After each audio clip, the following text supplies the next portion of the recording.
Subscribe कीजिए हमारे channel को और बेल आइकॉन को दबाइए हमारी लेटेस्ट वीडियो सबसे पहले देखिए।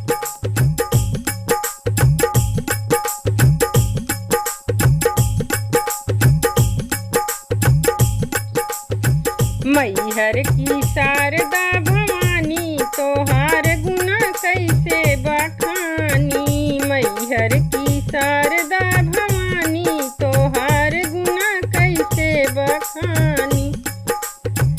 मैहर की शारदा भवानी तोहार गुना कैसे बखानी। मैहर की शारदा भवानी तोहार गुना कैसे बखानी।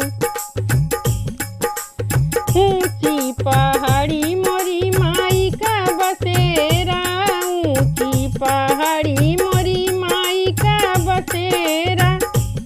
आल्हा पूजई बिन सारी तोहार गुना कैसे बखानी। मैहर की शारदा भवानी तोहार गुना कैसे बखानी। मैहर की शारदा भवानी तोहार गुना कैसे बखानी।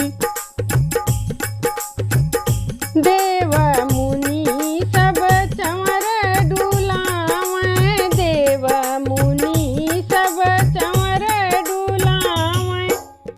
चमके छवि अति प्यारी तोहार गुना कैसे बखानी। चमके छवि अति प्यारी तोहार गुना कैसे बखानी।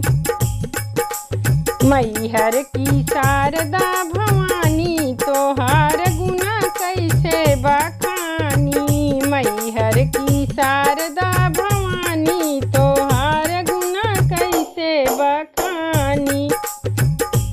शुंभनी शुंभयासुर संघारे, शुंभनी शुंभयासुर संघारे। कर सिंघा की सवारी तोहार गुना कैसे बखानी। मैहर की शारदा भवानी तोहार गुना कैसे बखानी। मैहर की शारदा भवानी तोहार गुना कैसे बखानी। मैहर की शारदा भवानी तोहार गुना कैसे बखानी। पाड़े भगत मैया तोरे जसे गावई, पाड़े भगत मैया तोरे जसे गावई। देव चरणन राजधानी तोहार गुना कैसे बखानी। मैहर की शारदा भवानी तोहार गुना कैसे बखानी। मैहर की शारदा भवानी तोहार गुना कैसे बखानी। मैहर की शारदा भवानी तोहार गुना कैसे बखानी।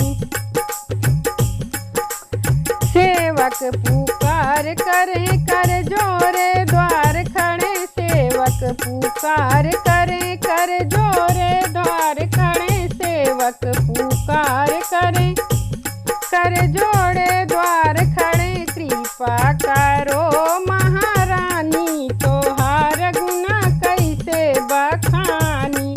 मैहर की शारदा भवानी तोहार गुना कैसे बखानी।